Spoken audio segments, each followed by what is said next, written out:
Yes, good evening, everybody. Welcome back to Football Heritage TV. We have found Perchy. Before I get into that, I just want to say, with everything that's just happened in Liverpool tonight, I just want to say that I'm sure you'll all agree that absolute thoughts and prayers go out to everybody in Liverpool for what has happened. I'm sure you've all seen it. The breaking news is the police have just confirmed that they've arrested a 53-year-old white British man. So it's all happening and it's absolutely disgusting. So I just want to say, and I'm sure Perchy agrees with me, that I hope everybody is okay. Hoping that there's nobody that's lost their life to this. Yeah. And such a shame that such a good occasion, such what's meant to be a really positive event, ends up like that. No, about echo what you say. Echo, that was madness. Look, guys and girls. So look, we're back for the What Are We Doing Here podcast. Perchy, there were lots of people on match day in my chat very worried about where the whereabouts of Perchy. We heard rumours that you'd gone missing in Bilbao. Is any of this true? Absolute false. Whoever's created these narratives, I'm blaming Barry. It's the sort of person who made stuff up. Barry's fault. No, I'll be honest. I had a great time. I kind of just shut off from like my phone and stuff. I just wanted to enjoy the moment. So it's probably because I didn't message in group chats and I was out with my friends and like just enjoying the moment. The whole day was incredible from start to finish. It was just. I got my shirt signed by Ledley King, Gary Mabbott, and Ozzy Ardiles, which completely made my day before we'd even kicked the ball. I just had a really good time with my mates, really. Yeah, it looked like from the videos I've seen, obviously privately, that you were having a wonderful time. It was especially after the scenes. Big shout out to Phil P, by the way. I see him in the chat. Absolute icon, my guy. Phil P knows how to party when we win a cup. Yeah, Phil P. He looks about 70, but but you know, parties like he's 40. Big up to you, Phil P. Listen, Perchy, look, the What Are We Doing Here podcast, it's an interesting one, isn't it? Because there was so much riding on this one game that I think for a lot of people, it was sheer pandemonium. For a lot of other people, it's just been sheer like weight off the shoulders. You've got Ange in, you've got Ange out, shake it all about. Where are you at with everything? Because by hook or crook, he did win it, but still so many want him gone. Why? It's caused such a divide that we didn't think was coming from all this. Look, I get it why people have the sentiment of give him another season and give him that and give him all this. I get all of that. My issue always will be is, and I think the hard part about it is after I was like, let's just enjoy it. Look, we've won the Europa League. Look, we should all enjoy every moment of it. And and it was when you take the emotion out of it and you sit and think about it and you go, well, let's be fair with it. If Mickey van de Ven doesn't do that goal line clearance and we lose on penalties after they've scored or they win in extra time, we're all sitting there collectively going, this guy has to be sacked. So are we basing this manager's season and his tenure at this football club based on a goal line clearance by Mickey van de Ven? And I think you have to sort of break it down to that perspective. Look, I'll give you my opinion and others in the chat can give you theirs. For me, my opinion on it is if I was the guy in charge, I would be ruthless and say, thank you. I'd give him the ceremonial way out, not through the back door. I would have kind of gone, look, we're not going to sack you. We're not going to say that we're going to part ways or whatever. And we will give you the ceremony, the parade where you can get the adulation and leave on a monumental high. Because I think actually for both parties it would have been best. And I use it on the terminology of the best terminology of all of it is stock. Spurs' stock is up here right now, won the Europa League. Ange's stock is here right now. Now that's great at this moment, but we get out of here, Mark. Not true. Fake news. Fake news. You're getting bantered by this kid. Matty's opinion changes. He changes pants more than his opinion changes. It's ridiculous. Every 5 minutes he's Ange in, Ange out. But yeah, no. So back to what I was saying. So the stock of it all.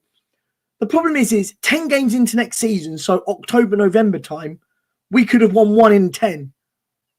And then you go, all of a sudden, we've gone down here, the manager gets the sack, and now we've got to start again mid-season. And I think it's all perspective.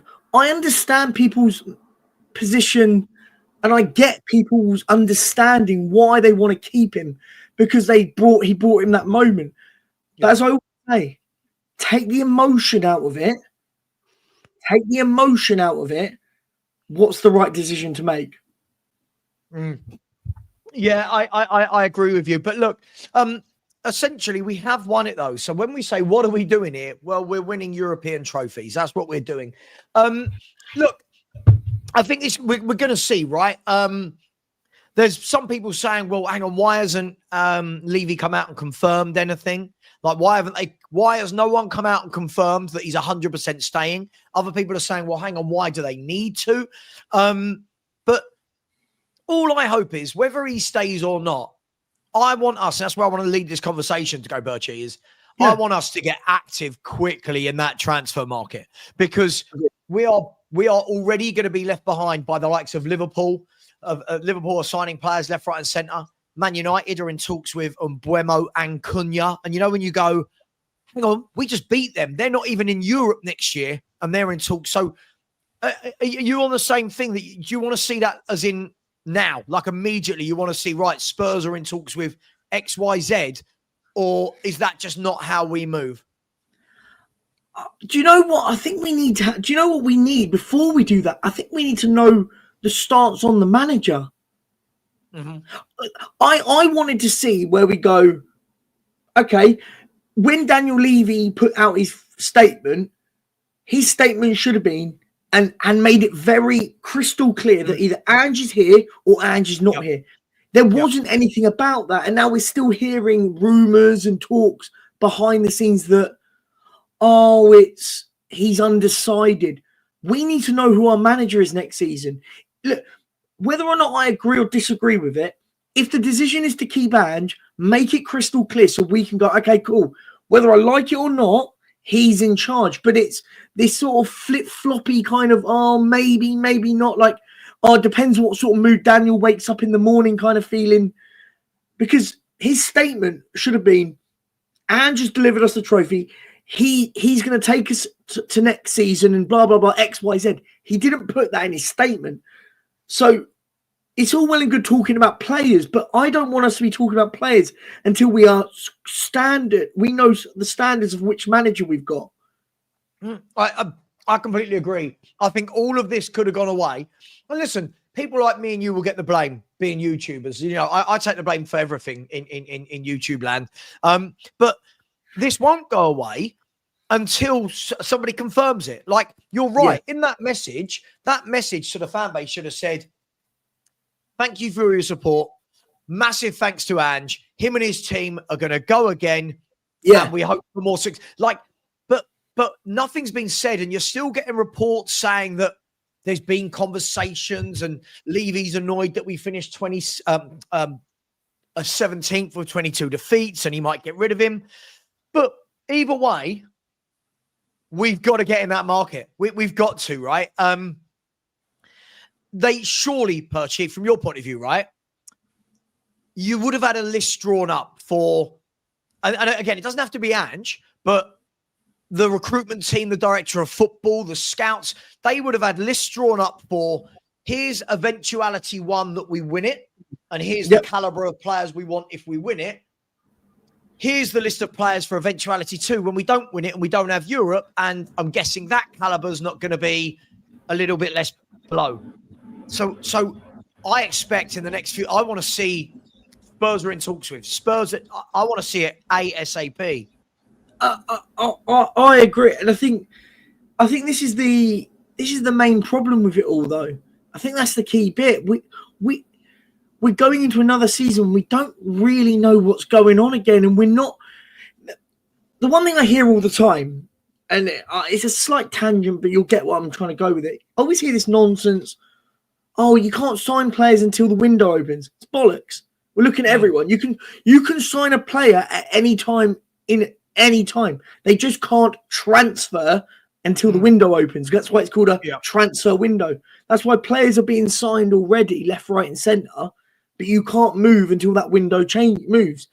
So you're right. I think we need to understand and we need to know where the land lies so we can start signing people, start finding players that are going to make us better, because the winning the Europa League is great, and you know my thoughts on that are absolutely brilliant. But we've been in a sense before where we've won a trophy in the League Cup, and then nothing really changed until we changed manager into Harry Redknapp, where we got a lot better. So the problem, as I said, whilst the club stock's high, this is the biggest decision Daniel's going to ever make. Yeah, no, you're absolutely right. And I was just having a look on, Romano's X page just to see what was going on in the world. Here's an interesting one. Gabby Veiga is joining Porto. Do you remember Veiga? Yeah. One went to Al Ahly. Yeah, he went to Al Ahly. He's signing for Porto. I thought that was interesting. He's a good little player. Jonathan Tah to Bayern Munich is done. Just waiting for the medical. Okay. AC Milan have got a new director, Inglaterra. Man City have started club-to-club talks with AC Milan for Tijani Reinders. So, you know, when you're looking at all of these things going on, and plus the boy you've been talking about all season is signing for Barcelona, the goalkeeper from Espanyol. Oh, João Garcia. He's going to cross the waves into Barcelona. Mate, by the way, he's a top. They're going to loan him out. They said they're going to loan him out. Oh, wow, okay. But it goes to show clubs are active. People are doing stuff. Liverpool as well just submitted a bid this morning of 100 million euros plus add-ons for Hertz, not the car rental place, for Florian Wirtz. I want to see us involved, not in Florian Wirtz. I'm not saying we're going to get him, but I want to see us now. What are we doing? Now, my worry with this, as always, if I move it away from Ange and move this into Daniel Levy territory, my worry, as always, is what are Spurs going to do? And I've got a feeling we're going to go for a lot of free transfers. I think you're going to be looking at Gomez of Lyon. I think you're going to be looking at Kyle Walker-Peters because he ticks so many boxes. I said to everyone, Kyle Walker-Peters will be a Tottenham player next season. Because I agree. Whether or not you like it or not, he can play right back, play left back. He's club trained, which we are crying out for. People when they just want to sign all these wonderful players, we need players that have been trained through our club at the moment. We've only got 2, and they're both goalkeepers. Hang on 1 second. I love this. What's happened now? It's just sort of like, I'll tell you later. So yeah, listen, I completely agree. I think that they're going to try for the likes of Jonathan David. I know other clubs want him, but if we go for Jonathan David, if you want to get Jonathan David, get it done quickly. I don't get. Well, what's the wait? Why are we not? And look, I understand it. I know how these things work. There'll be other clubs that want Jonathan David because he's a very, very good striker, and there'll be a lot of clubs looking at someone like him. But we're not even hearing that talks have commenced between the two clubs. Between the player agent and the club and stuff like that. That's the thing. I'm not even seeing any reports. Yeah. Like normally we're linked with everyone. Right now, I'm not seeing us linked with anyone. Like every day, I always check 3 people every day. I check Ornstein, I check Romano, and I check Plettenberg. Right? Yeah. I'm not seeing anything. Normally, Spurs' name is plastered over all of these reports. You know, there's always Man U and Newcastle want this player. Spurs monitoring the situation is like there's nothing, is there? I mean, I don't know. Has anyone heard any reports? Anyone? No. I think that's the concerning thing. I think we get into a position again into the season where, well, at the end of the season now, where we don't really know what we're doing. And what ends up happening, we get to the end of June and we go in, season starting in a couple of months. Nah, he's not. He's going to Barca, mate. He's going to Barcelona, mate. He's going. Don't try that one, Angus, mate. You got to keep up, Barcelona. Every year, Angus comes out with some great ones, doesn't he? When was Mbappe? Was that last year or the year before with Angus? No, that was last year. No, that was before his move to Real Madrid. So was that last year when he went to Real Madrid? Oh, no, we're going to get him on a free because he's mates with Saliba. Yeah, sure, mate. Of course. Absolutely, mate. It's madness. Yeah, and Ash, big up to you. Listen, Ash, I'm not saying I want him. I don't think I quite like Gomez as a player. Not DM again. Huh? Oh no, because you say he plays DM. He's not DM. He's an attacking midfielder. Well, listen, I've seen him play in multiple positions, but what I would say again, I think you're right, Ash. Oh, can you bear with me 1 second, Perchy? Can you hold the fort? Yeah. Look, I think, guys, when we're talking about like players like Angel Gomez, for me, I think he's a 10. He can play on the left as well. I think he's more further forward on there. Does he? No, I think Ash. You're thinking of the wrong player, mate. You're thinking of Andre Gomez, the Everton guy. We're talking about Angel Gomez, who plays a Lille. Different guy, mate. I think you're thinking of a different player. Angel Gomez, who plays for Lille. He's a number 10. He's a young boy. He plays. He plays as a 10 in a left wing. Look, I think Angel Gomez is a good player. I think he's a good little tidy player, but I think what we need to be doing is building a team here now. I'm sure I might be wrong. I'm sure he played deeper. I'm sure he plays a 10. If he plays as a 6, then fair enough. I didn't think he was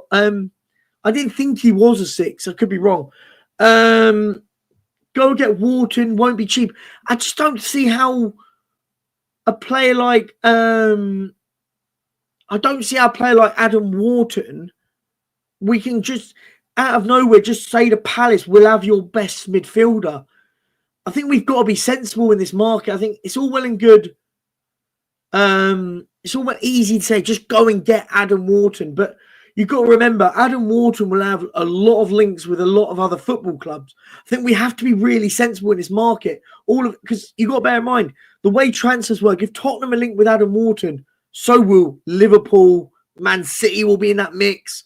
The likes of Arsenal, if the whole Zubimendi thing doesn't happen, someone like him would go to an Arsenal. So you've got to be like... Who said Wharton? Someone in the chat, I can't remember. I think maybe Jimmy, was it Hotspur? Might be something said about Adam Wharton. Yeah, listen, I make you right, Perchy. I think the difficulty is Crystal Palace have got no need to sell. Going to get an Adam Wharton is going to be, let's be fair, what's his name? Steve Parish? Yes, Parish. Steve Parish? Steve Parish could turn around and go, sure, 100 million, please. Yeah. Couldn't he? He's English. He's only had him 18 months. He's now an England international. It's going to, honestly, I don't think people understand. What I think he might do, here's a theory. Let's see if this gets clipped. Here's a theory. I reckon what he might do, Perchy, right? Get the popcorn out. I think this year he might go very cheap in the transfer market as to not properly trusting Ange, with a view that if it goes wrong next season, Pochettino is a ace up the sleeve for the following summer. There you go. That's why I think Angel Gomez, Kyle Walker-Peters, Jonathan David, I think we're going to look at a lot of frees. Yeah, I think we need, but I think at the moment, I think what we've got to do at the moment is, if we are to, I get where you're coming from. I do get where you're coming. Oh, what a player! I might get a Damiel Spurs shirt, number 9. I mean, his name's Richarlison now, but look, The I think greatest transfer link that never happened for about there's 15 so many, ain't seasons in there? a row. Look, I think we. Do you know the sort of player right now I'd love Tottenham to go and get right now? He wants to leave Man City. Go and get Jack Grealish. Go and be ambitious and go, do you know what? Yeah, he's not, he looks like he wants out. You could go and get him for about £40 million. And you go, do you know what? Jack Grealish comes into our team and makes us massively better. Do I think it happens? No. But they're the sort of players I'd love Tottenham to be looking at right now. And go, he may be surplus to requirements. Do you know what? I'm not even against someone like Garnacho at this stage. Can I tell you my concern with the transfer window? I've said this loads of times in the last week. I don't know what Tottenham to expect next year. Yeah. Is it the Europa League winning Tottenham who plays negative defensive 10 men behind the ball football? Or is it going to be the Premier League gung-ho chaotic football? With that in mind, Perchy, when we sign a player, if anyone starts making videos about how this player suits our system perfectly, what system? Like, what are we like? I genuinely don't know. Are we going to play like we did in the Europa League, or are we going to play like we did in the league next season? Which is it? I think this sort of weird way that we've been playing this season, it is a weird one in a sense of it, in the way that we have played. And I'm not sure. Again, my answer is I'm not sure. For me, I think let's be fair with it. I think the one player I think we're probably guaranteed we know is going is Christian Romero, right? I think we're guaranteed he's going. He wasn't even at the game yesterday, and he was already on holiday with his family yesterday. And people, I love it with Romero because the excuses for Romero are marvelous. Because if that was any other football player, if that was Yves Bissouma, it'd have been castrated. Why are you not there doing the lap of honour for the fans at the end of it? Because it's Romero. Oh, no, but he had a little injury and it doesn't matter. Nah. For me, as one of the captains, it was imperative that someone like him should have been there. By the way, Florian Plettenberg's just announced that Bayern Munich are in contact over Cody Gakpo. So Bayern Munich looking for Cody Gakpo. So that'd be interesting. And Frankfurt are trying to sign Job Bellingham. So brother of possibly take Bellingham wants out already after Sunderland got promoted. I thought he would have wanted to play in the Premier League, but he's going down the B-Tech route of his brother. Yeah, not going to Dortmund, he's going to Frankfurt. So he'll end up at Atletico Madrid in a couple of years. Yeah, for sure. He'll some sort of path. Listen, as I said, going back to the Gomez thing, like I don't mind Gomez. I think he's a decent footballer, but I do like to Ash's point, he's very small. And again, for me, I think we need a little bit more physicality in that midfield. But he is English, and he is a free transfer. It's just got my door's gone again. I'm so sorry. Right. No, I think what Savva's trying to make the point out is it kind of ticks boxes. Same with Carl Walker-Peters, ticks a lot of Tottenham boxes. So that's my way of looking at it. I think we need to be sensible in the window, but mate, he's got a point. Like, what are we going to do this summer? I think as a football club, we are still living in the memory of the cup. Bear in mind, it's been less than a week. Go and enjoy it, but next season's important. We can't have another season finishing 17th. Do I think Romero's leaving in the summer? Yeah, I think he is. I think he's leaving in the summer. He weren't there yesterday, which tells me that if he weren't there yesterday, tells me that it tells me he's not going. He's going. That doesn't scream like a player that wants to be there for me. Doesn't scream out for it. Spurs, Nepal, Reguilon, Bissouma, Solomon Werner off off the books. Gray needs to be loaned to play regular in the Premier League. For me, I wouldn't get rid of Basuma personally. Cool. Cool. Say how it is. For me, I wouldn't have. I think Basuma should stay, but build around Bentancur and Basuma and get a bit more. Big up Sean in the chat. You're doing well, mate. Yeah, I think it's going to be a really, really interesting window. For me, I think we've got a bit of. I think there's a lot we need to be working on for the summer. A lot. I think we've got strikers that don't necessarily score a load of goals. Solanke, Richarlison don't score a lot. Son, what's the saga with Son? There are some reports saying that Son still might go in this summer. Because the thing is everyone wants to say get rid of players, but you can't just get rid of everyone. It don't work. Transfers, it's not like Football Manager. You can't just get rid of 10 players, then get 10 more. When have we ever, and whatever football club has ever done that? So I think we've got to be really, really smart with it. Yeah, I'm intrigued, how it is. And look, I think we've got a lot of things that we need to fix up. Strikers, we've got to go and get a striker in. I'm worried that we've spent a lot of money on strikers that can't score goals. Is Jonathan David that kind of middle gap? I don't know. See, do you know what? A couple of years ago, I'll be honest, I wasn't really sold by Jonathan David, but he does seem to score every year, right? Yeah. And for me, I think that's a judgment of a player, not like Solanke, where we're going, oh my God, he had one great year. Yeah. And for me, I think we need a goal scorer. I truly do. I think Solanke, when we look back at it, hardworking, honest, he's got his attributes.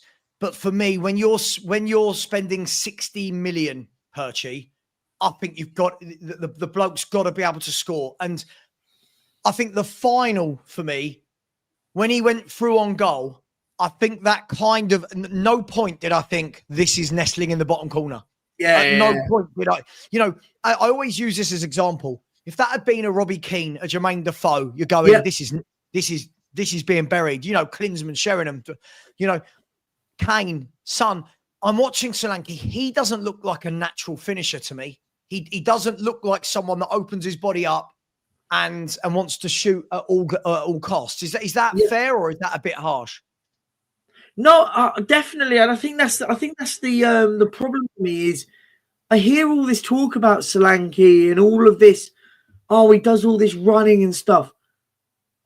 I want a striker that scores goals, right? Yeah. It's almost like everyone's trying to find a reason why to rate him instead of going, he don't score enough goals, he ain't that great. Look, by the way, he could have a good season next season and score more goals, but do you know what my concern is? Is more with Solanke more than anything. He don't even seem to be in the positions to score goals. Right. And I think it's not like he's getting in the position and the keeper's saving him or he's missing targets. He's not even in the position to get goals. So let me give you an example of a player that is the opposite to that can't score many goals, but is always in the right position. It would be a Darwin Núñez. Yes. Darwin Núñez always gets he's always in the right positions, but got zero composure. I don't think Solanke's got composure or in the right position. Yeah. But I will never knock him for his work rate. He works hard, he presses. But I truly believe you could find that across Europe for 20 million. I truly believe if you scouted these French clubs, the Portuguese clubs, you could find a striker. Look at Evan Nilsson at Bournemouth. Yeah, great show. Right? Evan Nilsson cost what? Was it 35, 40? Yeah. Scored more goals this year, I think. Hang on, I might be waffling there. I might absolutely be waffling, but I'm pretty sure. Let's have a look. What's his name? Evan Nilsson. How many do you reckon Evan Nilsson's got in the Premier League? I think he's got 10. Or is it 11? Evan Nilsson's got 10 in 31, right? So 10. 1 every 3, right? So you could argue, did they miss Dominic Solanke? They've gone and replaced him with extra money. For half the money. Yeah, exactly. But Jonathan David, whilst he might not bring some of those other attributes, he is a striker that wants to score goals. Yes. Let's have a look at his stats. Should we bring his stats up? Let's have a look at our mate Jonathan David. Now, there are, there is it is a free transfer, but it's an expensive free transfer. It's a very expensive free transfer because apparently he's demanding, if I'm not wrong, it was a 15 million sign-on. And apparently his agent is demanding a 10 million sign-on plus bonuses. So this is a 25 to 30 million pound free transfer. But yes, I would take that. I would take him over Solanke all day, every day. Now, if we look at his stats, let's have a look. We could say it's the French league, but lots of good players have come from the French league. If we look at his stats there, you can see there. Hang on, let me remove those comments for 1 second. So you can see at Lille, 13, 19, 26, 26, 25. You can see, so he's getting really better. He's very consistent. 109 in 232 is just under 1 every 2. Yeah. And then his career record is just under 1 in 2 with 146 in 315. He scores goals, if I'm not wrong, I've said this without knowing, for Canada. There you go. He's got, look at that, 32 in 61. So he's got over 50, over 1 in 2 for Canada as well. I just feel like this has got Daniel Levy's fingerprints all over it. Do you know who wouldn't shock me would get someone like him in? Arsenal. Yeah. It's a very cheap, maybe on the free, but one thing that Arsenal haven't got is a proper number 9, and he's there on a free transfer. But no, I think in the chat, Matt is saying, no, is he any better than Solanke? Well, I watch him. He scores much goals. Better than Solanke. God, he's much better than Solanke. I think we need to stop judging strike. I judge a striker on look, call me old-fashioned, but I judge a striker on scoring goals. It's his job, mate. Like, it's his job. Like, we want to sit there and say... You could get away with it, Perchy, right? In the days when we played... Sorry, not we. In the days when football clubs played 2 up top, yes, you always had one guy that was more prolific and one who didn't score as many, but held the ball up, brought others into play, flicked it on. And if we look at Heskey and Owen as an example of that, when you are the guy up front on your own, you've got to be scoring goals, haven't you? Like, you've got to, because otherwise, where are they coming from? And listen, by the way, I'm not sitting here and saying Jonathan David's the greatest striker I've ever seen, but for me, it makes sense. We're bigger than Lille. We can go and get him. We can easily pay his wages. It just makes sense to me. It just makes sense. It's one of those sensible signings that we'll probably end up getting completely horribly wrong. I mean, that's the sort of thing we end up doing. But yeah, as you say, like, I think he gets goals. But I think the key, as I said, the key bit, and sort of go back on what I said, I mean, you get away with it if you were the Firmino striker, where you're not a number 9, you're a false 9-y kind of role, where the idea was to get the likes of Salah and Mane in the middle of... because they ended up becoming the 2 down the middle, scoring it. And, like, yeah, but Solanke doesn't really do either. I don't look at him and go, he's the sort of player that brings everyone into play. What I seem to see, and let me know what you think on this, I feel like we bypass him in the final third. We try and bypass him. I completely agree. And I think the final, for me, kind of encapsulated what I think of Dominic Solanke as a player. Yeah. Nothing stuck. Like, nothing sticks to him. His hold-up play in the main is quite poor. And he's not scary. If you're a centre-back, I don't think you're scared of playing against Dominic Solanke. And this isn't... I'm not going to sit here and knock him, but Perchy, I didn't want him. I didn't want him. I was looking at other strikers at the time... Alexander Sorloth for half the price, right? Yeah. Let's have a look at Alexander Sorloth for half the price, right? Yeah, Jimenez, there was loads out there. Yeah. And for me, I just feel like it felt like a panic. It felt like, and it did the job, right? And what I mean by that is it did the job because most of our fans went, oh my God, we've signed Solanke. This year, 35 league games, 20 goals, right? 50 games in all competitions, 24 goals. So he's a 1 in 2 striker, Sorloth. Right? Yeah. And last year, he got 26 in 41 in all competitions. The year before that, he got 20 and 46 in all competitions. So this is a guy that for 3 seasons in a row now has hit 20 plus in all competitions. And I'm not saying that we would have got him over Atletico Madrid. I'm not saying that at all. But it goes to show that you don't have to spend £60 million and only walk away with a Dominic Solanke. Villarreal, and it was very attainable, weren't he? Atleti got him from Villarreal. All right, saying. Sorry, what's the question? No, Atletico Madrid got him from Villarreal, right? Yeah, and they got him from Real Sociedad. They got him from Sociedad, yeah. So, because he used to play... He was on loan, sorry, he was at Leipzig, but he went on loan for 2 seasons to Sociedad. Yeah. But because he used to play... It was at Palace a long time ago, if anyone remembers. Long time ago, it was at Palace. Yeah. But, I look at a player like that and I go... do you know what?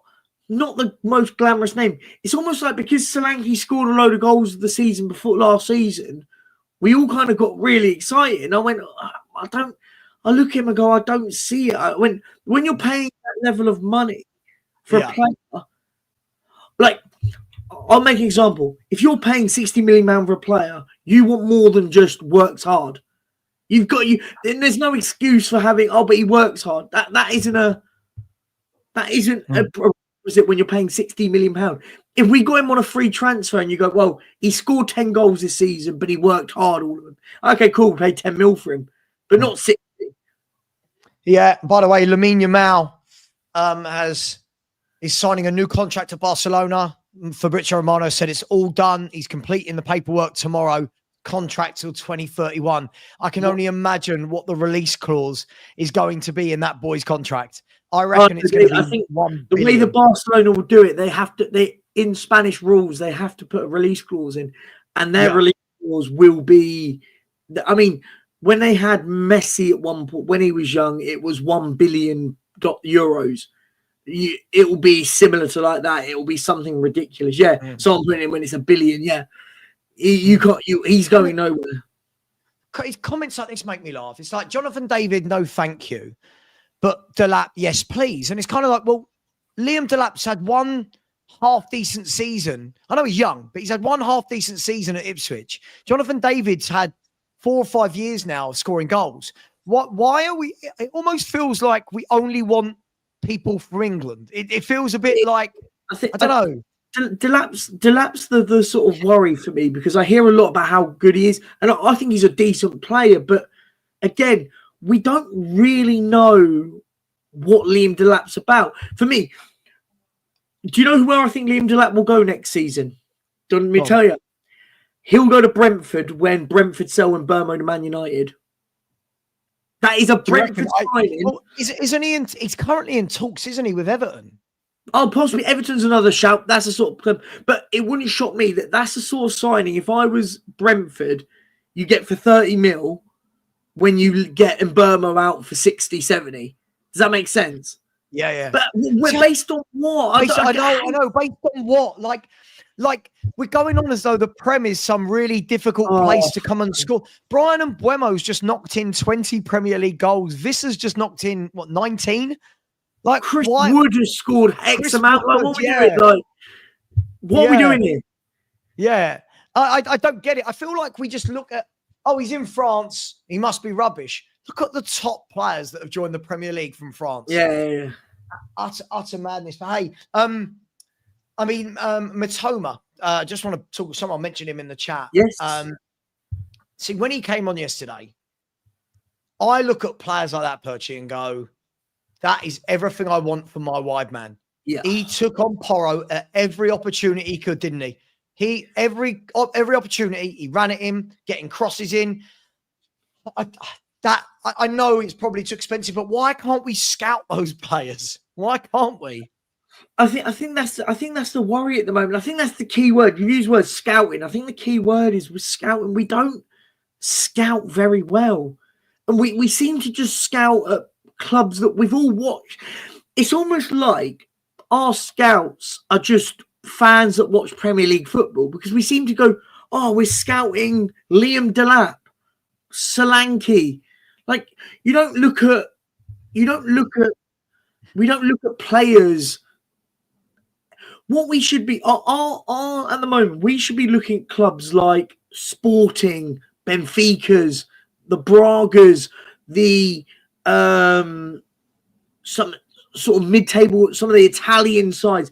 We should be looking at these sort of leagues that may not be at the peak. The Netherlands, there are players out there you can go and get, but we almost seem to go, well, because Solanke scored 30 goals last season for Bournemouth, then we'll pay whatever the price tag is on that. It's like, it's so naive and sloppy signings we do. Mm. And apparently no one has ever watched Jonathan David play. I love this. You do realise Lille are in the Champions League every week, and you do realise that all the French games are on TV. He's a good player, David. He's not one of these that you blow the world. He's not a world beater, but is he a better striker than what we have? Yeah. Massively better than what we have. Yeah, I mean, even you look at people like Garassi. Look at this. There's strikers everywhere. He wanted in the summer. He went £18 million euro release clause. Oh, that was the one. That for me was the biggest no-brainer of a signing that we should have got, and everyone dismissed it from when he was at Stuttgart. When he plays for Stuttgart, he can't be that good. Went to Dortmund, has been absolutely phenomenal for him. No, absolutely. And this is what we should have. These are the players that we should have been looking at. But every year, have you noticed, right? If we clip a lot of these comments from people in the chat, I'm not going to, but in a year's time, there'll be players that we're mentioning now that move to clubs and do well, that people will go, we should have got him, that we're absolutely poo-pooing right now. I saw so many of these last year. I remember having a debate with on a panel, I can't remember who was on it, about Livramento. I said he's a good player, him. And he's never good. And I'm like, well, he's going to get a move somewhere. Newcastle sign him. Look how well he's done at Newcastle. He's now got himself into the England team as well. But we look down our noses at everyone while sitting in 17th place in the league. Like I find it very funny. By the way, you know what happens, by the way? Jonathan David goes to somewhere like, let's just say Chelsea is the example. And then we all go in 12 months, I'm going, God, why did we not get Jonathan David? Yeah. Everyone in here is going, oh, he's rubbish. You don't know what he's like. This is what happens. No, it is madness. I love this notion, by the way, right? I constantly see this that, like you've ever watched that league. Do you know how much football I watch? Like, how many times we're sitting there going, have you got this game on? Are you watching that game? Are you like? And then I hear you've never seen Jonathan David. Sorry, Jonathan David's not new. It's not the sort. It's not like he's not played in the second division in the Greek league. Like he has played in the Champions League a lot. Yeah. No, I completely agree with you. I've got a little couple of super chats and a little question from little Matty K. I like a little question from Matty K. It's always thought provoking. And it's 10-9. Are you still up, Matty, or are you tucked up in bed yet? What's going on, mate? Big up to George. George has been a channel member for 21 months. Big up to you, George. Thank you for all of your support on the channel. So we are European winners. And Savva has hit 18,000 on his channel. Yeah, thank you very much to everybody. We did hit 18,000 yesterday on the channel. So we are on the hunt for 20,000 subscribers now. Forget 19. We're just going straight to 20. Couldn't be happier. Let's hope for more success for our club and Savva's channel in 2026. Big up, George. I really appreciate those kind words. Thank you, mate. Arsenal, just as spicy Spurs with the super sticker. Always the super stickers from my man. Big up to you. Thank you very much. Really appreciate you. And would you like to see what little Matty K has asked us? I would love to hear what he said this time. So little Matty K, who is Levy in and Levy out and Ange in. Massive Levy in boy now. He loves Levy. He's everyone in and everyone out all at the same time. He's a very impressive young man. And he's not coming to the FHTV barbecue because he's going to be on holiday. That's a shame. I would have loved to have hosted Matty. Said Savva Perchy. Question.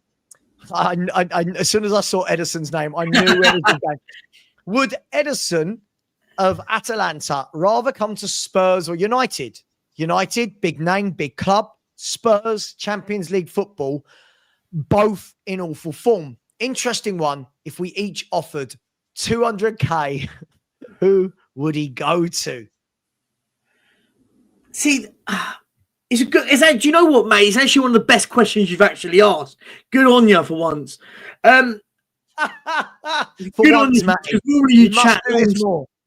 But okay, so if it was just the two football clubs right this moment, where does he go? And he agrees both deals. He comes to Tottenham. However, there's always a caveat with that. I don't think those two clubs will be the only two clubs that want him. But on the basis of your question, I'm saying Tottenham. But let's be fair with it. I don't think he goes to either football club, if that makes sense. I think he'll have more interesting offers elsewhere than both Tottenham and Man United. I don't think I don't think he'll be on our radar at all. I think that to get a player like Edison, I don't know. Hang on, let's have a look at Edison on transfer market, see how many, because obviously the number of years he's got left on his contract. Edison transfer market. Here we go. How many years do you reckon he's got left? Is he on 2 or 3? I would say. Hang on. Oh, Edison Atalanta. Close to the end of his... Right, Edison Atalanta. Let's have a look. Edison player profile. Here we go. So he is his contract runs out in 2027. So he's got 2 years left on his contract. Yes. I reckon you're looking at 60, 70 million for him to leave. I reckon you're looking at 60, 70. I don't think there's going to be an appetite from Spurs to pay that. Yeah. I think if Spurs and Man United both went for him, it's hard to say. I think Man U still have Paul. Look at them. Wemo, Cunha. Look at the players they're talking to. They've still got Paul. So I don't know. Man United's argument would be saying, well, we're bringing in Cunha, we're bringing in Burmo, we're getting rid of X, Y, Z. So to bring you in. Spurs' argument would be, we got Champions League football.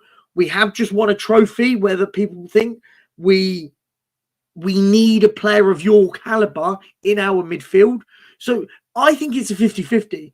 I don't think it's a slam dunk either way. I think Spurs maybe just edge it if it was on those parameters. Because what Matty's done, he's built a parameter that is just based on two clubs. I look at the bigger picture. I don't think either football club is anywhere near getting an Edison. Edison's next club, I'll put it out there, will be a Bayern Munich, Real Madrid, Man City, Liverpool level of caliber. Well, I think he plays in a position which is hard to find, right? Yes. In terms of that kind of DM, but good on the ball role. I completely agree with you. By the way, Daniela Stewart, big up to you. I have to say this one quietly because my wife is in the room next to me. Daniela has said, Savva, with all the football you watch, I'm surprised you're still a married man. Or is this the secret to a happy marriage?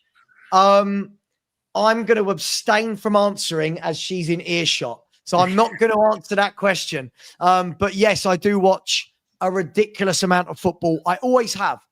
I've always wanted to watch Spanish football, Italian football, French football, German football, because I can't stand it when you name a player and people go, who's he play for? It's like, well, what, you don't know so-and-so who plays for, I don't know, Leon or I hate it when people don't know that. But so look, Matty, good question. I think you're right. I think there'll be bigger fish for Edison to fry, but I do make you right. I think if Man United are turning around and saying to people, look, you know, we are building for Amorim. They've said Amorim's staying, right? Yeah. Amorim has said, I'm staying, blah, blah, blah. Turn around and gone, right, we're getting Cunha. We're getting Embuemo. We want you to now be our new star man in central midfield. We're going to get another centre half and a wing back. I think they're going to be a good team next year, man. You quote me on this if you want. Yeah. I think a lot of people have written off Ruben Amorim with a group of players that aren't his, that don't play his way. The Man U fans will hate me for saying this. I think they're going to have a good year next year and they'll be playing one game a week, Perchy. I think this is the one thing is that what Man United will always do is Man United will always be able to pay big money on players. They always have done, whether they're in Europe or if they're not in Europe. And I think one of the key things is, and you got my gist when I was saying it was his next step is a big club. I just think so. I mean, like perfect. Based on what? How? Where have we shown like the level of ambition that would go? Okay, we're going to go Bayern Munich and get Paulinho. We're going to go to Juventus and get Douglas Luiz.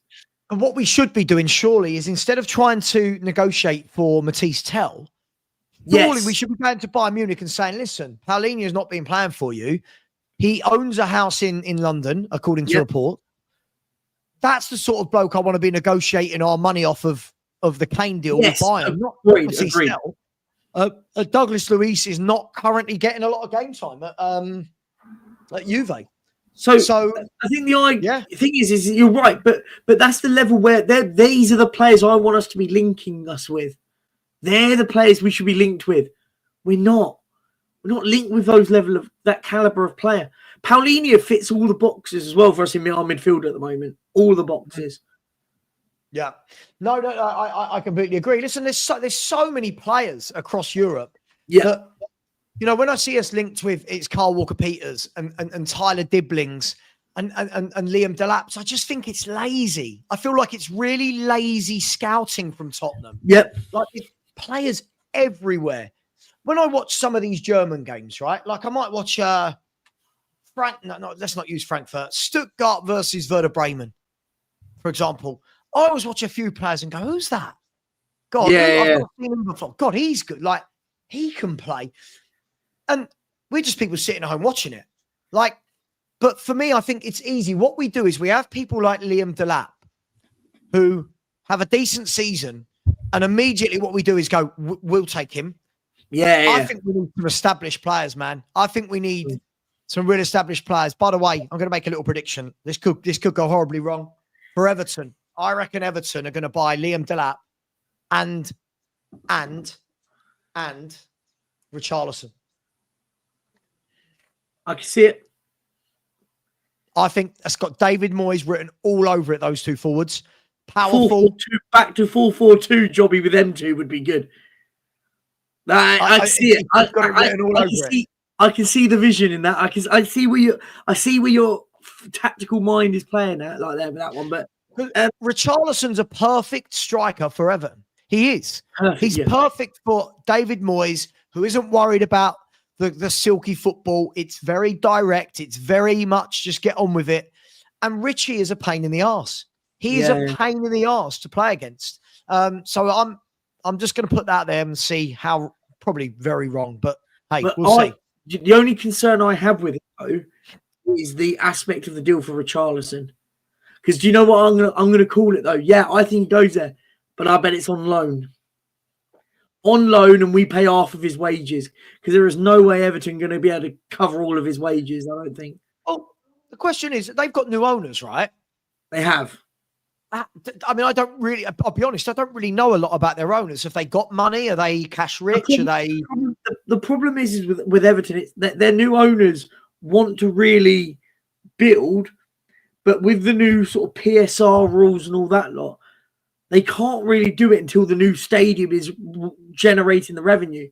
So we'll be able to, once that stadium is packed out every week and they've got X, Y, Z everywhere, like they've got concerts in that new stadium.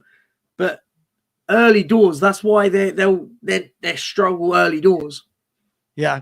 No. Listen, I agree. What you do know is that players will want to play for Moyes because he's been there, seen it, done it. I think he's very good with players. He's been everywhere. He's been there, seen it, done it. He did a brilliant job at Everton. He won West Ham a European trophy. He had the poisonous task of trying to go to Man United and take over from Sir Alex, which is a shame for him, really. I think he probably would have done a good job there if he had gone a couple of years later. But we'll see. But yeah, we're not really linked with anyone, which is really, as a YouTuber, it's crap. I want to be talking about reports and stuff, you know. I'll just go back on what you said. If you talk about David Moyes up in Sunderland, they hate him. I was obviously it was quite funny on my way home back from Bilbao. Obviously, I was on the train and there was a load of Sunderland lot on the train because obviously they had the playoff final at Wembley, stuff, and they were just chatting, and he went. David Moyes came into the picture. He went, "Fucking hate David Moyes." So just he got us relegated. Oh, do you know, it's so funny, isn't it, when some football fans absolutely detest people? I find it funny.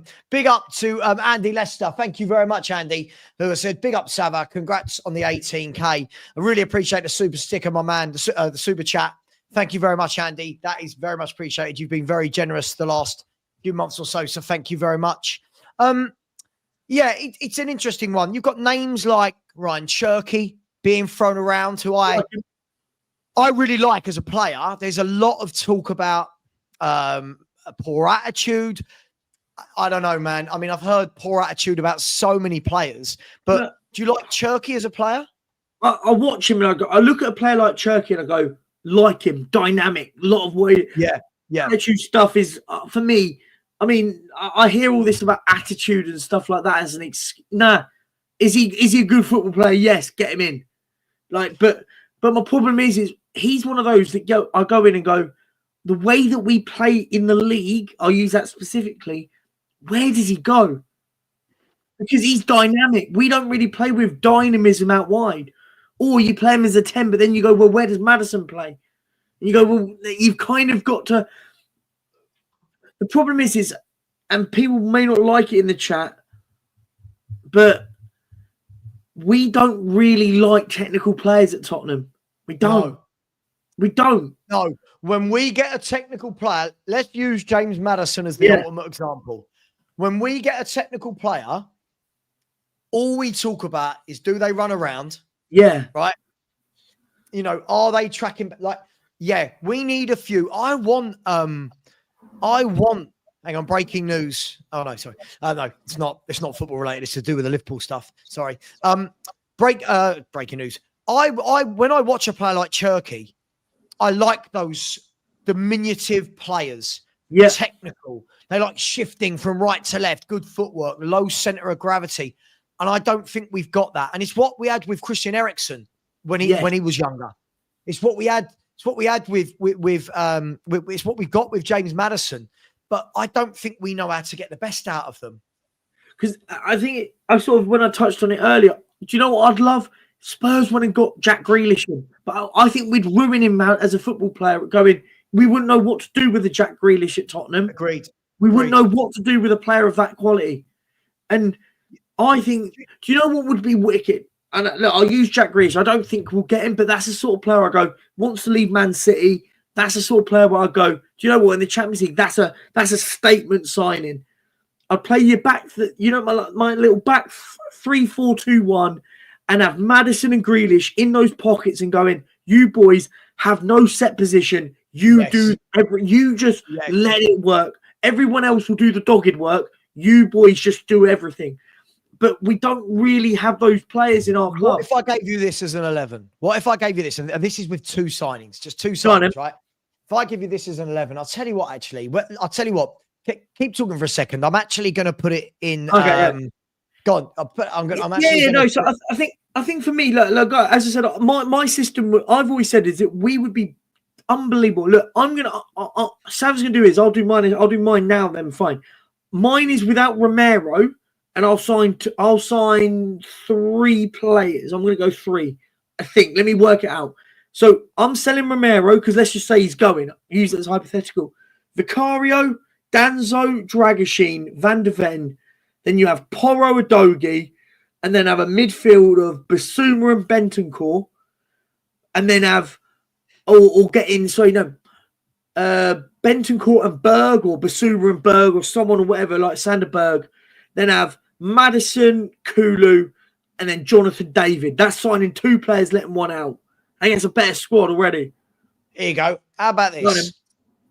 I know this is a little bit football managery, Well, let's have a look. This is with signing 3 players, right? So Bentancur and Basuma, box to box, either side of Paulinho, who could just sit there and do his number 6 stuff, tell him not to move, and then let Cherky and Maddison just float wherever they want. Right, left, stay in the hole. One goes, one comes back, and just feeding Jonathan David in. And I would say that way, Paulinho, you sit in and let Porro and Udogie be your width. Yep. Now, that 11, I've got what? Paulinho may be on a loan. Cherky and David are very gettable. So for me, 100%. I don't think I've actually done anything amazing there. I don't think I've gone, oh, this is unrealistic. Look at that. Yeah, 100%. And the thing is what you've got there is it's the Christmas tree formation. That's what they like to call it on the old Football Manager games. You know what I mean? The Christmas tree. Yeah. The Christmas tree. But you've got a solid baseline in midfield that just go. Do you know what? You allow your Basuma to be your one that dictates and just a box to box. Your Paulinho and Bentancur become your 6s and they sit in. Maddison and Cherky, you say, boys, if you want to get out wide, get out wide. If you want to break in the middle, go in the middle. You boys float everywhere. And I think there is a formation there that works. And we have a team that can do that. We've got a little bit of technical quality in our team, and you can build a team from that. Great. No, I completely agree. See, this is where I genuinely don't think our squad is as bad as everyone says it is. Perchy. I don't either. I think I've heard I keep hearing how dreadful these players are. I genuinely don't think they're as dreadful as we think. Arsenal, just as juicy Spurs, has said Savva is Leao a quality winger. Perchy, I'll let you take this. What do you think of Leao of Milan? He's a decent little player, isn't he? He's a tiny little player. I thought someone said in there, just go get him. Like, that's going to happen, by the way. Like, just go get Rafael Leao. Like it works like that because they didn't get Champions League football. I love Spurs fans. We're amazing. Yeah, we do have some very funny fans. By the way, this is my mortgage advisor, Mark Hooper. Hello, Mark. How are you, mate? Hope you're well. He's a Man United fan, so sorry about last week. It's... Yeah, I mean, yeah. Listen. By the way, when we listen, it's just there's going to be plenty of game time for everyone in a 4 competition season. But for me, I just want to see us go and get some players that different. I don't want everyone to just be a workhorse. I want some little diminutive footballers. Like we're talking about Eze. Well, we know that he turned down Eze. Eze needs to play further than a Basuma, though. That's the thing. So you want to play with wing backs with 4 at the back? No, Alistair, I don't think you're understanding. Mine was a wing back. Mine was a wing back one. Savva's wasn't. Sorry, but I don't think he's quite understanding. Let me just quickly change that formation again, right? I genuinely don't think he's understanding what I was trying to do there at all. If you've got in this scenario, let me bring this back up, right? People like this just don't get it. I could say everybody, here's £1 million each, and someone like that would complain it's not 2 million, right? He's that sort of character. If we look at that team they put up, the whole point is this player here drops into here, right? Yeah. He sits there, and then when we're transitioning, it allows Udogie and Porro to get forward, knowing that you've got Paulinho dropping in, and then the 2 box-to-box midfielders giving midfield solidity. So in a defensive system, you've got a back, you could say the 4 with the 3 midfielders, but in an attack system, you then have a back. Your 5 defensive players are your 3 midfielders and your 2 centre halves. One sits in. Very similar if you watched when Tottenham played, when we had Wanyama was brilliant at it. Dropped straight into that when we had the 2 attacking fullbacks that bombed up. Wanyama dropped straight in to make a back 3. That's how you would set it up at. I just don't think people understand the importance in that position there. Hang on, let me quickly just change this slightly. Let's just have it so that he's on his own in there. So a 4-1 something formation, just by way of example, right? Just by way of example, right? So just ignore Ignore who the players are in front of Paulinho, okay? Just for 1 minute. Ignore who they are, right? The job of a Paulinho, a job of a Rodri, the job of a Caicedo, the job of a Thomas Partey, these guys allow the width from the fullbacks. They allow the fullbacks to go, not wing backs, fullbacks. When we're defending, they are fullbacks. When we're in transition, it allows them to go knowing that Paulinho, in this occasion, drops back in to almost make a free with Van de Ven and Romero. This isn't rocket science. This is what Barcelona did for a decade with Busquets, Puyol, and you had Puyol and Piqué. Yep. Busquets sat in front of them, and it allowed Alba and Alves to go. It allowed them to go knowing that Busquets is going to mop everything up. Don't understand how that guy has not quite worked that out. Thank you. Thank you. Very, very good. Good comment. You have no ball knowledge. I mean, just given a very basic term of tactical analysis on stuff, but yeah, sure. Okay. I just don't. Listen, the number 6 position is so fundamental if you want to play with high fullbacks the way that Ange does, or you want to invert them. And that's the biggest thing for me is I can't understand at no point in 2 years he's not worked that out. I just can't. I just don't get it. Yeah, no, 100%. I think, and that we have to. We can't do what we did last season and just struggle in the league like we did. We need to be able to break people down, and we can't allow teams to open us up so easily. Yeah, do you know what? I think this is it. Next season, what I don't want to see is every team coming to our ground and having 20 plus shots at our own ground. Yeah. Like, you remember under Poch, right? Could you ever imagine that team having 20 shots against us at White Hart Lane? Could you imagine that team conceding 20 shots? But I think the problem is it's not even that. I think it is part of it, but it's the frequency of the chances, and it's the easy nature of teams to score past us. Agreed. You watch us play, and you go, we're conceding here. I mean, Jack Hinslewood got a brace yesterday, and what they were like the most exact goals you'll ever see. I was standing at the other end of the pitch, went, you score this, boom, goes in 2-1. I went, wow, you couldn't make it up. What made me laugh is Jack Hinslewood gets the first goal from a corner and being left alone in the 6-yard box. How does he score 10 minutes later? Being left alone from a corner in the 6-yard box. And you're thinking, that would never have happened. In the days of Alderweireld, Vertonghen, Rose, Walker, those sort of goals weren't normal. Those sort of goals were the anomaly. And now we're conceding goals like that every week. And he's got to, if he stays, he's got to tighten that up, and he's got to. Yep, agreed. Massively. We can't keep defending like we have done like this season. Yes, the cup, brilliant. But what I don't get, and this is one to ask you and everyone watching, doesn't get it, does he? Doesn't get it. Sav, if we played like that, balls would just be played over Porro the way it would work is your back 2 defenders become a 3 and they become wider. Yeah. So you Van de Ven, so your Romero will use him as the right-sided defender, will cover that space. That's how it works.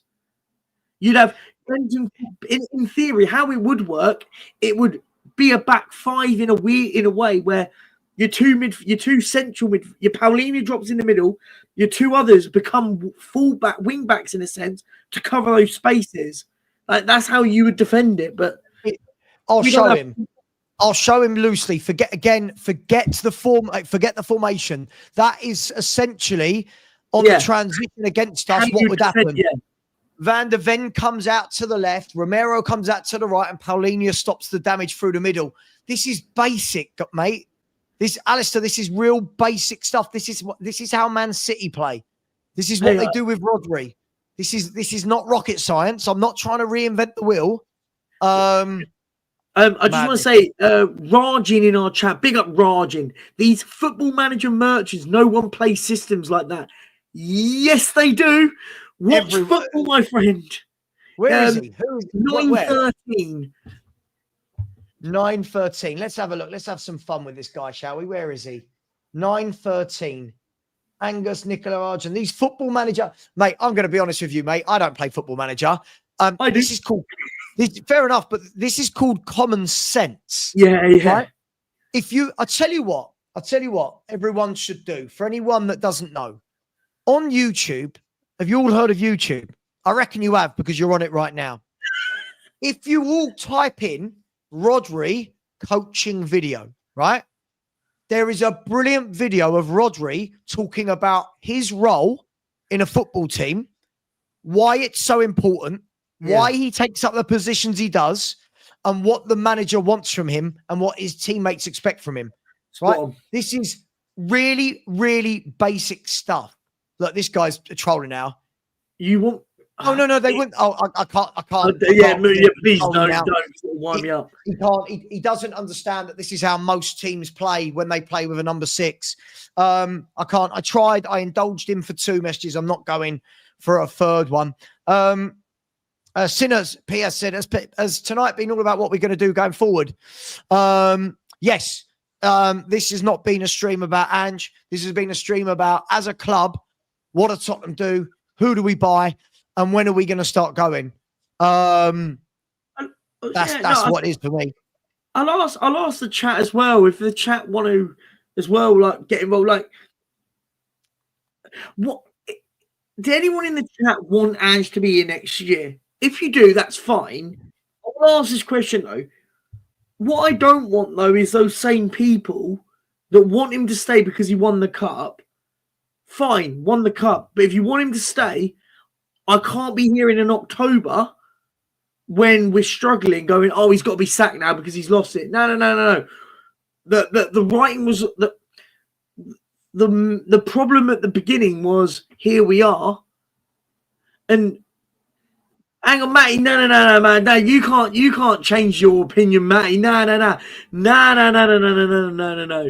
You can't say no. You're fully Ange in. No. You are fully Ange in. How he must be our manager, and he brought you the best moment of your life. Come on. But by the way, it's big up to my man Destiny. We're going to disagree. We don't normally disagree, me and you. Destiny 5. The problem with this theory is, if you are saying 10 games, you've got to remember with those 10 games comes our entire summer budget. Bingo. Right? With those 10 games, we are saying, right, Ange, you have our entire budget going into the Champions League. This is when people say the first 10 games, you've got to be very, very careful. This is what I don't get, Perchy, right? I'm going to ask this. What is it that people think they're going to see from the first 10 games that they've not seen in the last 2 years? I think that's the worry for me. I just think it's at the moment. I get why people are in this sort of emotive feeling of Ange and that he's won us a cup, but it's not like that we've. It's not like we finished 8th, got the Europa League, and we've gone. Do you know what? Basically, by the quarterfinal stages, we kind of got to a situation where, do you know what? Focusing on getting the Europa League meant more to us as a football club. I'm just worried because look, we've lost 22 league games this season. 22. I mean, when you actually deep that and sit back, the amount of teams that have done doubles on us this season, it's like 8. 8 teams have done the double on us. 8. It's mad. Yeah, listen, this is the thing that I've always said, and I know everyone's high on winning it, right? But when the dust settles and you actually look at the cold, hard facts, it's horrible reading. But by the way, I just want to show you all this, just so you know that I wasn't lying. Can you see that? If anyone wants to know how that role should work, why not go and watch the best midfielder in the world tell you how it he works. plays football. Why not go and watch the Ballon d'Or winner, right? Yeah. Show you about his masterclass. So go and watch this. It is it's such a good video. He is so intelligent. Go and watch this video. It's a great watch.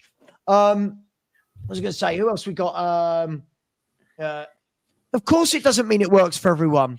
No one's saying it does. But the thing is, what we're saying is, if you play two inverted fullbacks with no DM, you've got no cover for when the ball gets turned over.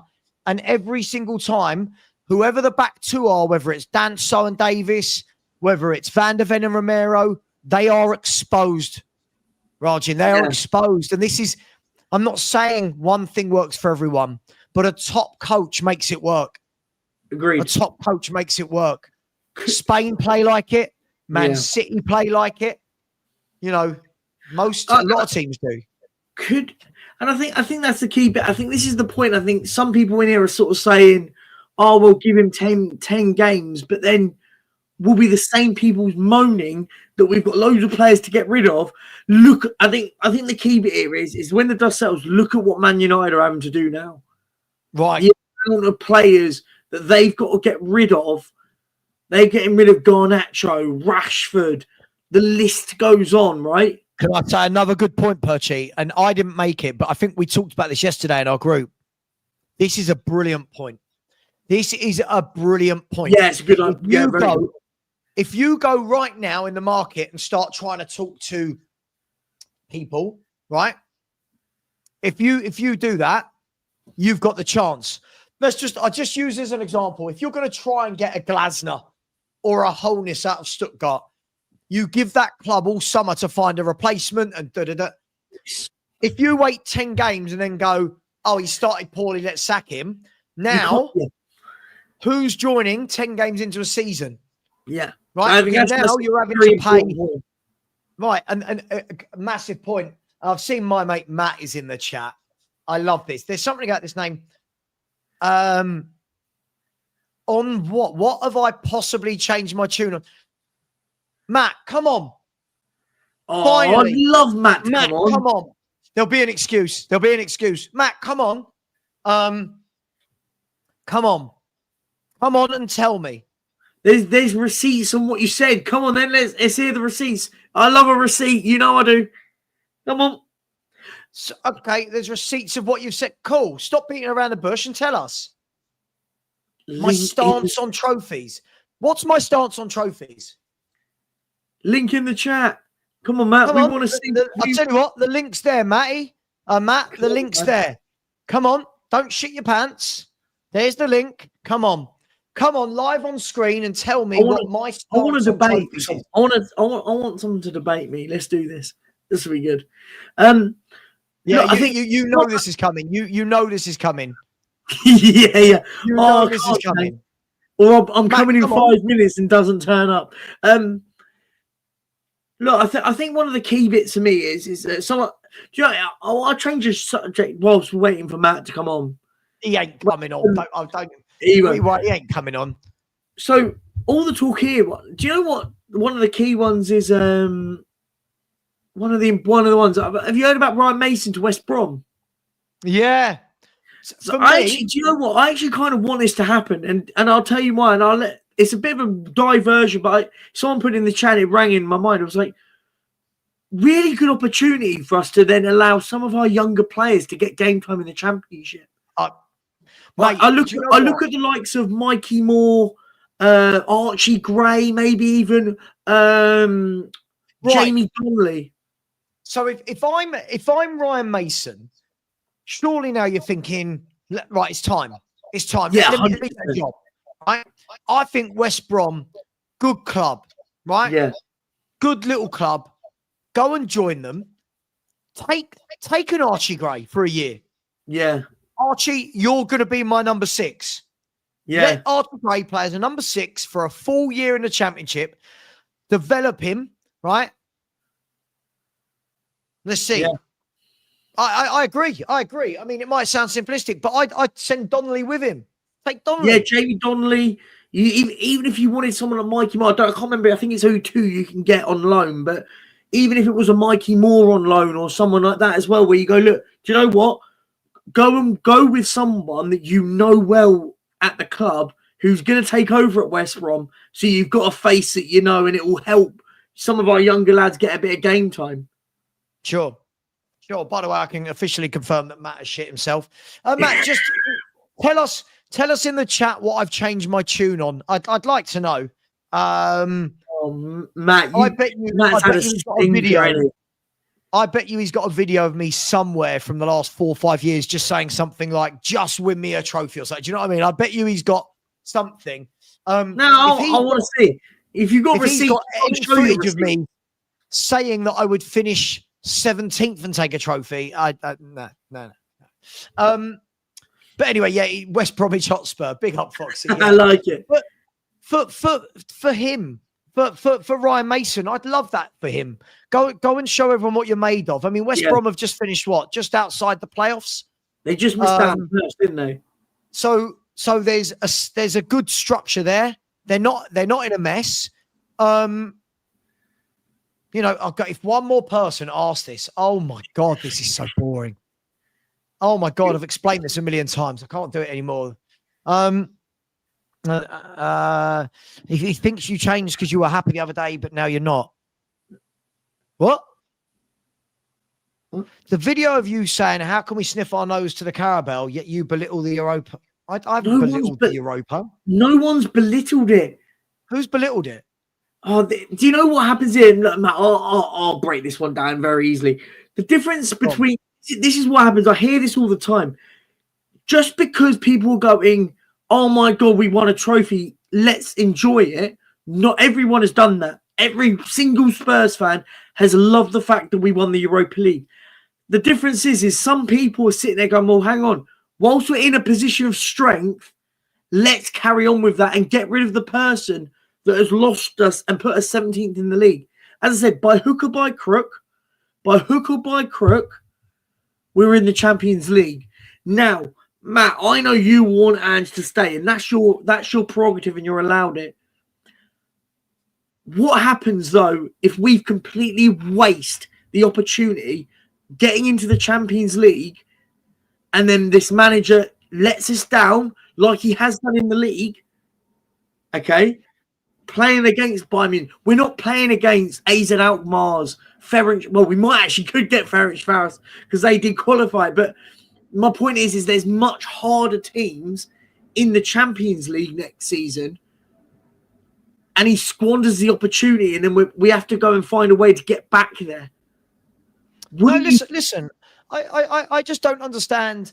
I just don't understand what I've changed my tune on. I don't think we can turn our noses up at anything. I've not said that in any way, shape, or form. Don't listen to everything you hear, is Mike said. He said, what if we get Glasner and we finish 8th to 14th with no trophy? How much would we regret sacking Ange? I don't. He finished 17th. I wouldn't regret sacking him in any way, shape, or form. If we finish 8th to 14th, by the way, Glasner would not finish 8th to 14th. He's a top manager. Yeah, this is a manager with a coach. But Matt, I'm not going to go to any more of your answers because you shit yourself every time about coming on. Every time you shit yourself. So until you come on, you're not getting any more airtime, I'm afraid. This guy I would definitely take. Where do I see that? I would definitely take Richie. Good little player. I would take him all day long. Good player. I would take him all day long. Who else has said? Someone said something that I thought was quite funny. Where is it?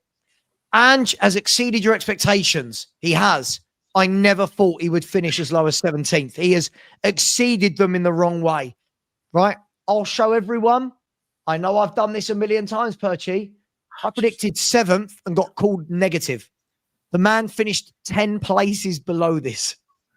I just find it mad. Like, I think people need to really wake up here. And I think, again, do you know what's really mad at the moment? And I go back to what I said earlier. If Van de Ven doesn't make that heroic clearance and we lose on penalties, what's the conversation about with Ange? It's almost like because we've won a cup, all of a sudden, everything's changed. It's madness. We got 38 points this season. I can't remember the last time we got 38 points. We haven't. It's madness. And let's be fair with it. We've seen teams get relegated with 38 points. There you go. Do you want to know the last time we got 38 points? Right. There you go. I'm currently at 1990. We still haven't. Right, here we go. 43 and 81. We got 33 points the year we got relegated. So 76, 77. So 76, 77. So what's that, 50 years ago? Yeah. So 50 years ago, Tottenham Hotspur got less points. This is our worst points total for 50 years. Right? And these people are telling me, Ange exceeded your expectations. Look, this is the point for me. This is the bit for me. Go and enjoy it. Like, I've got no issues. Listen, exactly. I've said that. Go and enjoy it. There's nothing wrong with us celebrating. As I said, by the way, when Ange does finally leave, I'll go, thank you for winning us the Europa League. I'm not going to sit there and slag him off when he leaves. Thank you for winning it. But why not? Do you know what? Big football clubs sack Ange. Big football clubs go, do you know what? Thank you for winning us a trophy, but we're moving on for better pastures. Small football clubs keep him for sentimental. We're the most sentimental football club in the world. We keep players forever because we're so scared to lose players. It's sentiment now. Keeping Ange is just sentiment because he's the manager that won us the Europa League. It's all it is.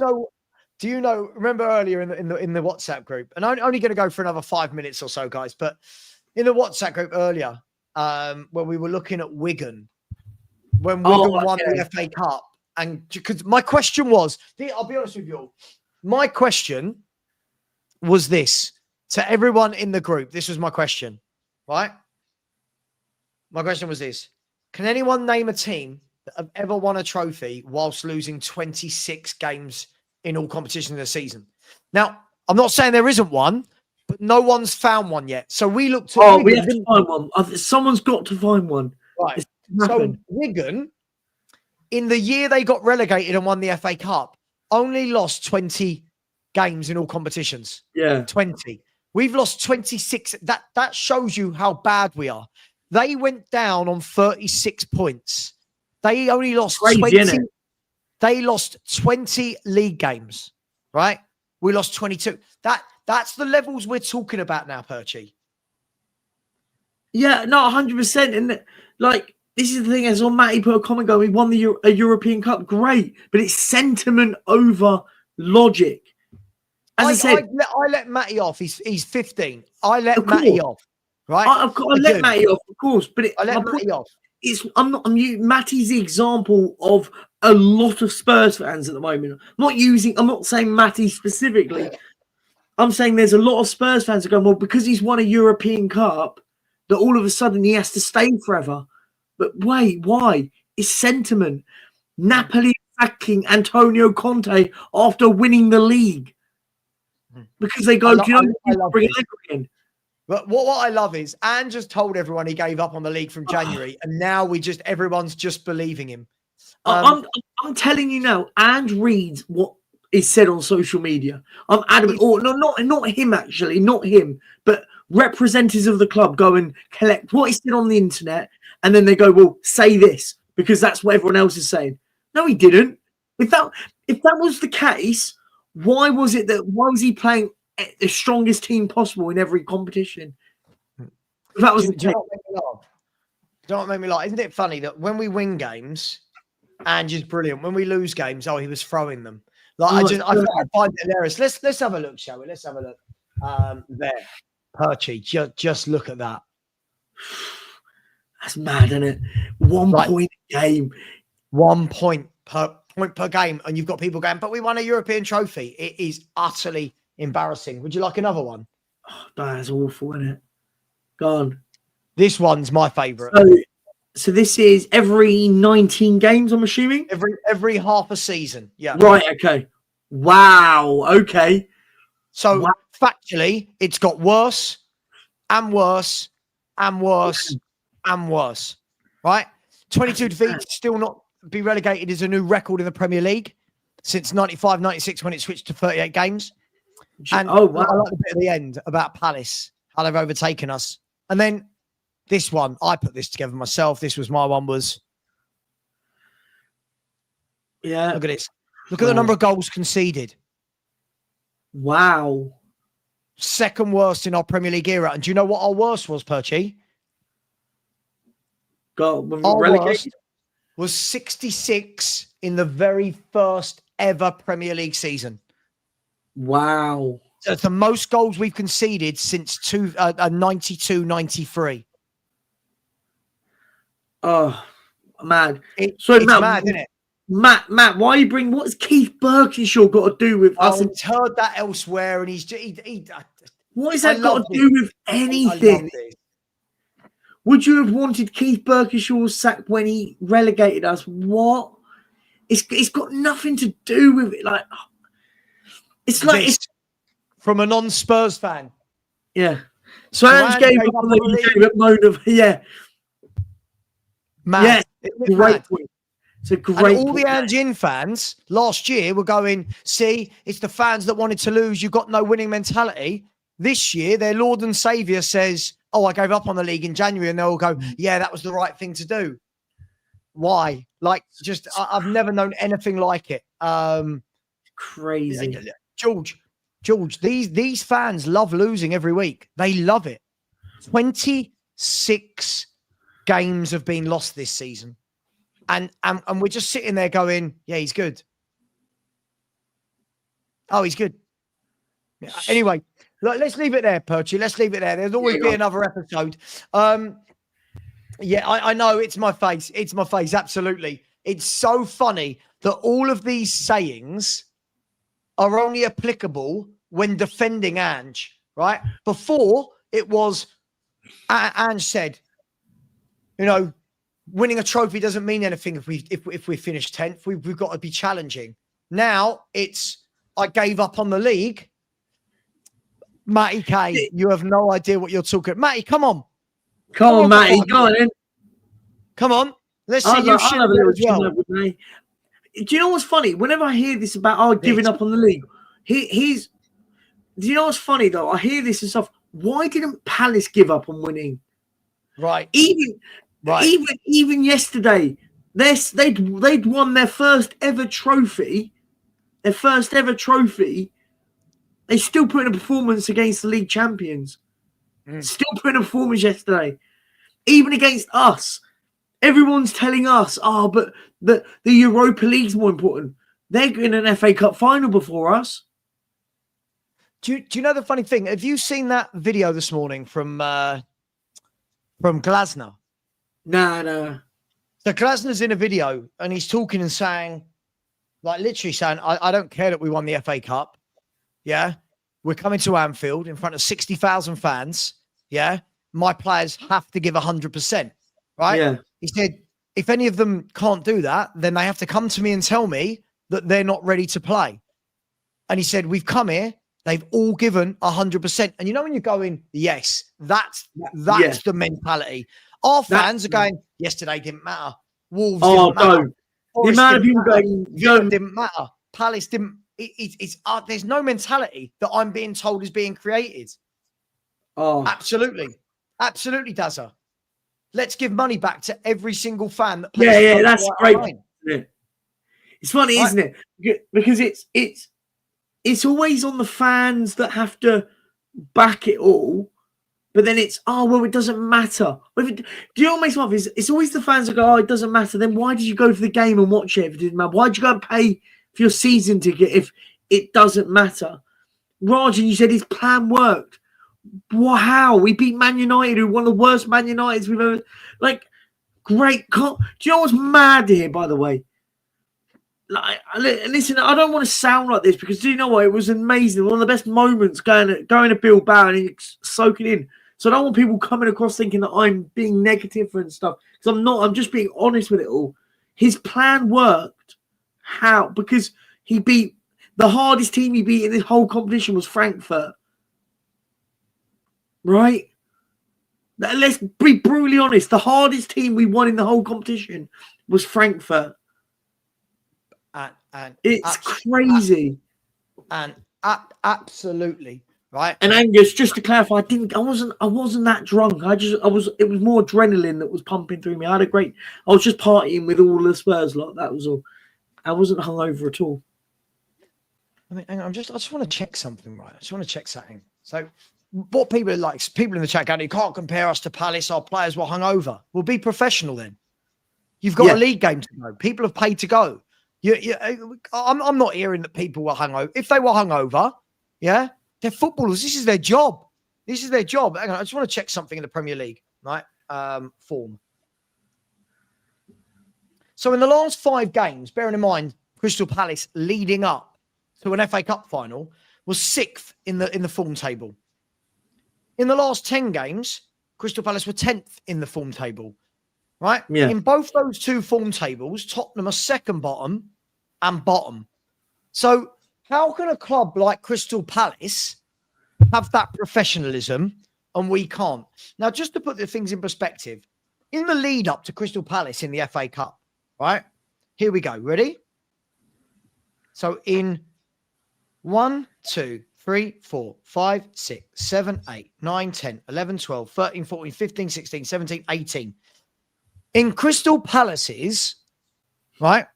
In Crystal Palace's last 18 games, anyone want to tell me how many games Crystal Palace have lost in the last 18 games whilst getting to an FA Cup final? They actually went on a crazy run, if I'm right in saying it. They went undefeated in like 12 or something stupid. Go on, how many? Come on, Matty K, you can guess well. 18 games in all competitions. How many have Crystal Palace lost? I want to say 4. I'm going 4. 5. 4? 2. I knew it was low. Do you want to know who they were against? One Newcastle. was Newcastle. Remember that? And Manchester City. Yeah. So Crystal Palace, right, with a smaller squad than Spurs, who lose their best players, can go 2 defeats in 18 games. But Tottenham Hotspur have to lose every single game, apparently, to be able to get over the line in the Europa League. Why is it always us that have to have the excuse? Why didn't Palace throw their season from January? Why? No, it's exactly my point. It makes no sense, and it's the excuse to justify it. It's crazy, and even do you know what? Even after Palace had won it, they still went out professionally in every game. So credit to them. That's what a proper manager does, right? How many of our players make Palace's starting 11? I love what we're doing here. I love what we're doing here now. Can you imagine at the beginning of the summer, right? Anyone asking that question would have been laughed at. If I had sat here in August before the season kicked off and said, yeah, but not many of our players get in at Palace, people would have gone, shut up, you're negative. Where none of their players get in, maybe Eze, you know. Yeah. Now, Eze would be the exception apart from any of the others. No one else. Maybe even Leahy, but not even them. What I love is, so this team that none of these players would get in at Palace, right, is good enough to win a European trophy. Which one is it? Yeah, which one is it? Matty Perchy, do you remember at the beginning of the season, we were messaging about Mateta and Solanke? Yeah. You were right. I'm always right. I'm never wrong. This nonsense. Are you going to let the rest of us know what this was about? No, because Matty was trying to say to me how Solanke's a better striker than Mateta, and I said, I'd have Mateta in my team any day of the week because do you know what? And do you know what it is under Glasner, Mateta's gone from different gravy. He looks a top striker. Anyone confirm me? Don't look how good he looks under Glasner. Plays a simple down the middle, gets goals. I think he's been better than Solanke this season, but we should still be aspiring for higher players. I mean, if we go and sign Mateta this summer, do you really think that's a good signing? I don't want him. I wouldn't sign him. I think there's two different things here. Is he better than Solanke? Yeah, I think he's a much better player all round. Would I sign him at Tottenham? No, I don't think. I think there's better. But again, you've been talking about Solanke all year, Matty K. You love Solanke, don't you? I hold my hands up. He's been poor. I love Matty K. I love Matty K. Matty K, you got to tell the panel right now. Are you Ange in today or Ange out? Which one is it? I love the man for winning us a trophy. I don't think. Ready? Wait for the but. Go on. I don't think we can give him our budget. I just can't see how we give him a whole budget. But I mean, if we were going to sack him, which I'd be happy with, we need to do it today, and we hadn't, and that makes me think he's going to stay. Because Can I ask you, why today? Why today? Because why would we keep it? The season's finished. He's had our celebrations, so it wouldn't have been before the parade. The Premier League's finished. If we're going to get him gone now and work for getting Glasner or Frank or Iriola. Work for getting someone. Don't keep him here and don't let him think about our signings next season. But you could argue, and I'll argue that the fact that we're not really heavily linked with anybody, maybe the club don't want to press the button until a manager is ready to sign. Like, for example, very similar to when they got rid of Pochettino to get in Jose Mourinho, right? So maybe there is an element at the football club where they're thinking, well, we want to get the deal done for, let's just use Glasner's argument because that's what we're talking about. Say that we want to get Glasner through the door, but we haven't made the deal. Is that the way we do it? Like, I'm just throwing it out there. Yeah, I mean... Look, go on, Matt. Go on. No, go. If we go into next season with Ange as a manager, so we've seen he can adapt because we have seen it in every Europa League game he can adapt. I don't understand why he hasn't done that in Premier League games. We see he knows what he needs to do to... Thank you, Matt. We see he knows what to do. Same person. I just don't understand why we don't do it. 'Cause we can do it. I just don't understand why we don't. Well, look. As far as we know, he's staying, right? As far as we know, the manager's staying, right? Because he's not gone. All I care about, if he does stay, right? Let's start getting some signings in. And what I want is everybody next year to be held a little bit accountable for their opinions, right? Everyone comes for me going, you said we wouldn't win the Europa League at the beginning of the season. Okay, cool. But what about every week when I'm told we're going to smash someone 4-0?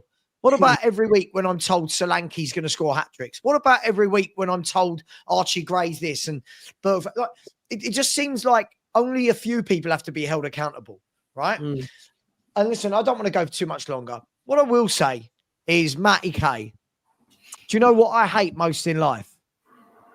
Go on. It's flip-flops. Oh, come on, man. It looks like Flip-flops. It looks nothing like me. It looks everything like you. This is right. Everyone in the chat, does this flip-flop look like Perchy?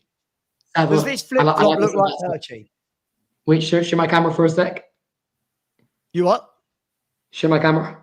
Oh, you're such an idiot, Matt. I say what my twin says. I am. God, why do I look like that? Show that again, Matty. Show that again. What I love is how AI has spelt words. Why do I look like I'm sneezing? I look like I'm sneezing. I just like. I'm back in 1 second. Hold on. Good banter. Yeah, it's a spitting image. It is a spitting image of Perchy.